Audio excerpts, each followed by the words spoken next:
Great to see you from Americans for Prosperity. Welcome to the program. Well, thanks so much for having me, Trish. You're a senior fellow over there. You specialize in budgets. So my kind of guy. I want to start here. Just some news that has come our way. The President of the United States has a grand idea that somehow we should be paying for everybody's education. I find it a little bit troubling, just a little bit troubling, but he's not giving up on this. He really needs those kids, those young kids. They're just not liking him the way perhaps he thought. It feels to me to be like severely irresponsible from an economic perspective. I'd like you to hear him and get your reaction. Early in my term, I announced a major plan to provide millions of working families with debt relief for their college students. Tens of millions of people in debt were literally about to be canceled, their debts. But my MAGA Republican friends in the Congress, elected officials, and special interests stepped in and sued us. And the Supreme Court blocked it. They blocked it. But that didn't stop me. I announced we were going to pursue alternative paths for student debt relief for as many borrowers as possible. And that's the effort that's been underway the last 2 years. Putting the blame game out there. He still wants the money. Your reaction? There is so much to unpack with that. I mean, the law that he tried to shoehorn this student loan forgiveness, or really transfer to taxpayers, was not meant for this. It was meant to provide relief to service members who are deploying abroad. And this administration manipulated that for crass political gain, or an attempt at that.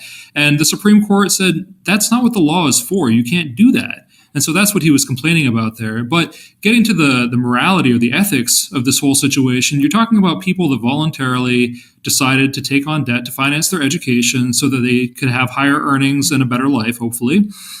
And then suddenly they're not going to be responsible for their actions. And the debt is going to be transferred on to all of the other taxpayers, whether they went to college, whether they've paid off their debt, whether they worked through school. It's just not fair. And it's pretty outrageous that he's saying that his attempted giveaway being blocked is itself unfair when it's actually the fair thing to say, no, you pay your bills and you don't take on debts unless you're going to be able to finance them later on. I mean, it's just not fair to everybody else. And, look, I'm an example of that. I put myself through school. I was working during much of that time. And I can remember I actually broke out in hives. I was a junior. I had gone back to school, transferred. I was a music major, New England Conservatory. You were a music major too? Vocal performance, Indiana University of Pennsylvania. Oh my goodness gracious. Yeah. Tenor, baritone? Tenor.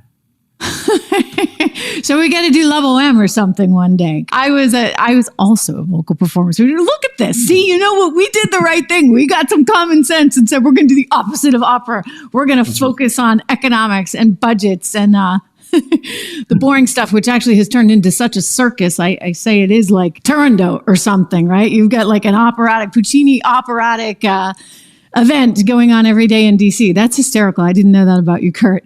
Very rare that I meet another singer. But point being, I'm like a junior at Columbia, having given up music and everything. And I was trying to get a job at Goldman Sachs, which I got, but in the process was like covered in hives, stress hives, because I was so scared. And I was so, because I had all this money on the line. You take out a lot of loans to go to school. And I knew that I had to be able to pay them back. The idea that somehow you don't have to be responsible, that's wild. It's not right. And what's even worse about it is that they're trying to take responsibility off of people who are supposed to be responsible, transferring it to other people, and then adding to all the fiscal responsibility, piling up the debt, acting like, the bill will never come due and that the federal government can just print money and spend money forever with no consequence. And that hasn't been the last couple of years, and it certainly won't be the next couple of decades. You want to change that. Some people in Washington want to change that. You had a recent piece. I read it. I thought it was very interesting. It's one of the reasons why you're on the show today with the Daily Caller News Foundation.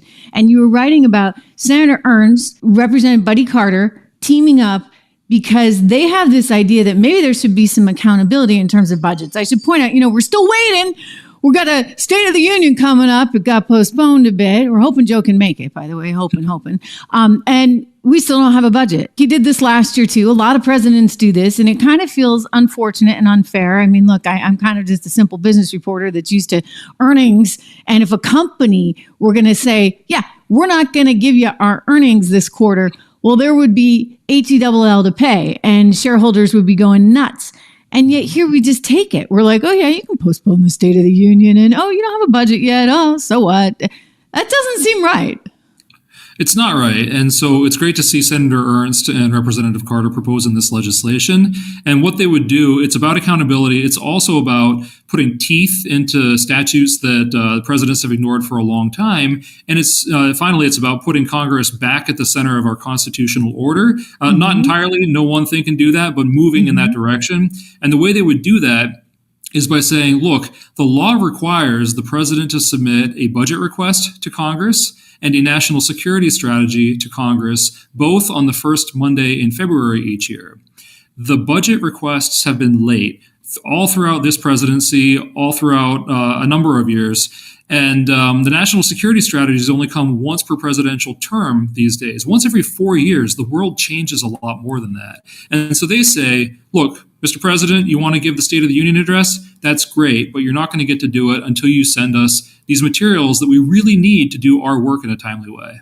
Yeah. I mean, it doesn't feel like we're asking for much here, Kurt. You need to have the basics put into place. Are they going to get anywhere with this? I mean, it seems to me to be kind of a common sense, logical thing. But then again, common sense doesn't always fly. Well, this is an idea that went from concept to legislation in less than a year.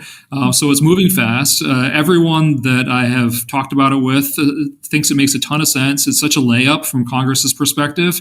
I don't know whether it will precede this Congress, but in the future years, I expect Congress will be very much interested in this, no matter who the president is. Yeah. This is just a good government thing. What do you think are the biggest things to look out for? Where are the biggest traps in his budget proposal, other than perhaps something coming back for student loans? I don't know. I mean, he's going to have to fight the Supreme Court on that one. But where do you think people should be sort of focused?